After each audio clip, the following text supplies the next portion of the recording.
The teams gather at the 4-star hotel, ready to host the poshest party of their lives, their ambassador's reception. Well, I must say, you're all looking rather slick. Fantastic, you look wonderful. Each team needs a British ambassador who meets the foreign guests. Green team leader Hazel picks Hannah. Purple team leader Quincy picks himself. The ambassador is the only person allowed to speak to the guests. OK? Yep. Thank you. Jonathan Dimbleby arrives. As our eagle-eyed judge, his job is to watch out for any signs of weakness. At the end of the show, he will decide which member of the losing team is eliminated. Well, the basic conversation is going to be hello in the language. Then I think you should say, do you At 14, Hazel is the oldest girl left in election. But the pressure is all on Hannah, the youngest at just 11.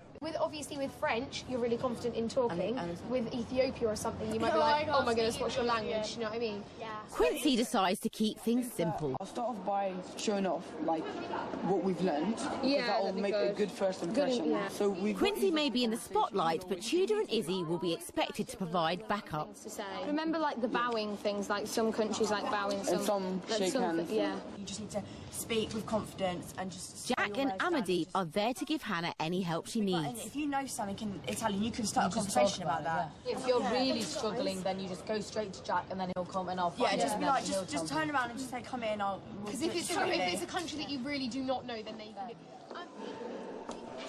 The teams won't be told which country each guest is from. They'll have to work it out for themselves. First up, Quincy for the purple team. Will he be able to figure out where his first guest is from? Quincy guesses correctly that the first guest is Ethiopian. Will he remember the right table manners? Izzy is outside with the booklets. Ethiopian food. She has to have all the facts to hand so she can give Tudor the answers to any questions Quincy may have. It doesn't say anything about food. Sorry. Luckily, Quincy remembers that Ethiopians eat stew with their fingers. Very good. Not that spicy, but I can handle it. Quincy guesses wrongly that his next guest is Greek. Is it Yasa? No.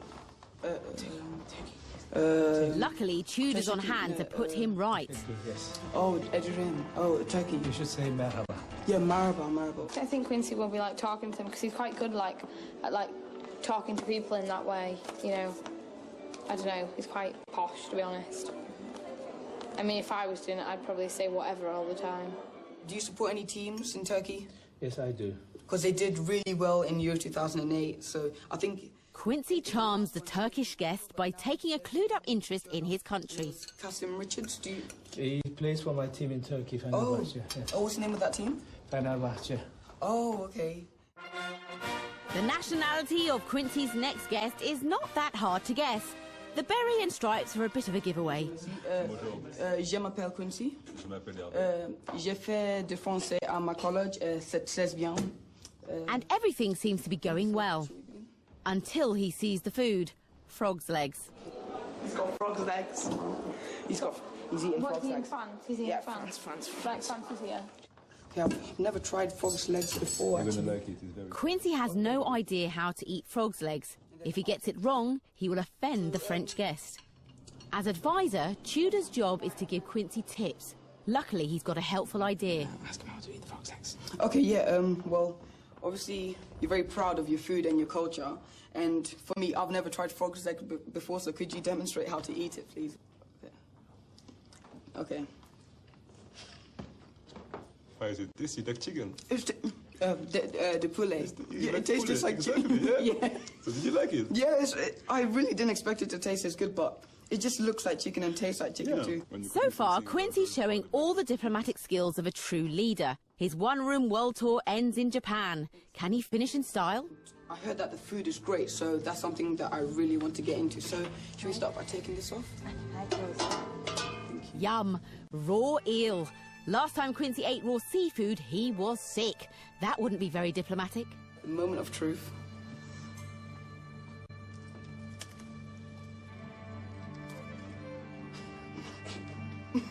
It's really quite like, hard to eat. Gotta finish off, Quincy. Tudor thinks Japanese people find it rude if you don't finish every scrap of eel. He's wrong. What they really find rude is someone being sick in front of them.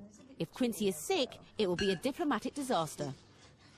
Usually we eat it in one go, so we don't make a mess. Well, so you'd eat it in one go and then chew it in your mouth? That's right. Fortunately, Quincy's time in Japan is almost up and his eel ordeal is over. Thank you for this wonderful food and this wonderful conversation.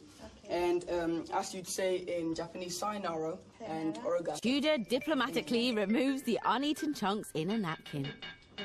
Thank you. Yeah, it was this eel, and I'm like, I can't chew it.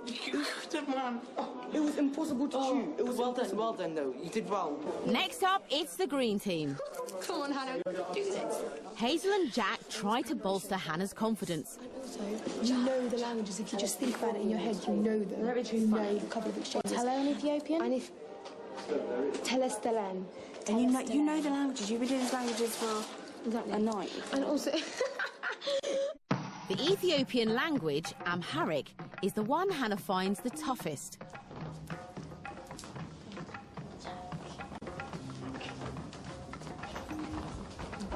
Advisor Jack's even more at sea. He thinks she's Korean. It only adds to Hannah's confusion.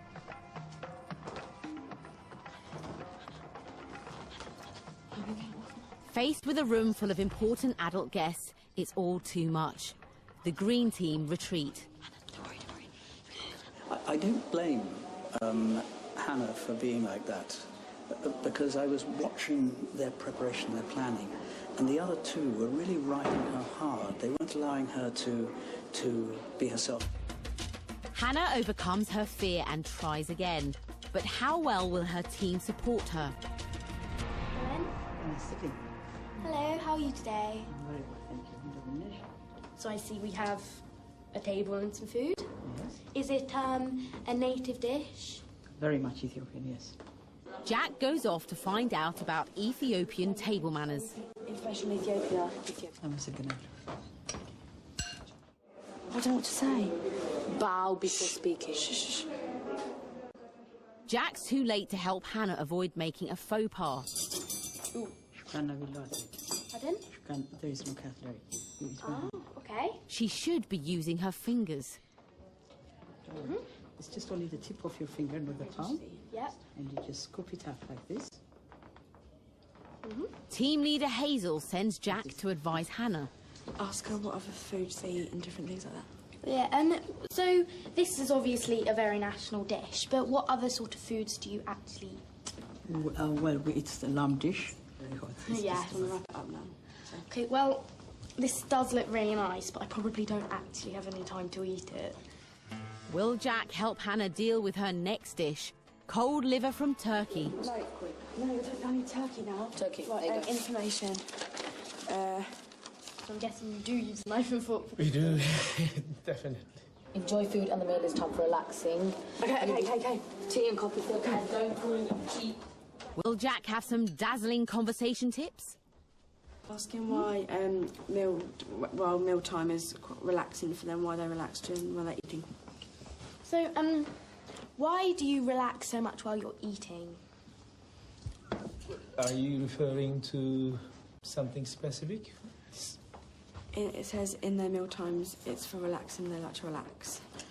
Oh, it says we have a little booklet, and it says that when you have meal times you like to relax. If Hannah's going to deal elegantly with the next dish, frog's legs from France, she will need some seriously good advice from her team. Ask him, does he class it as rude if you have your elbows on the table while eating dinner? All right. Do you... Elbows? Not the world's most exciting conversation topic.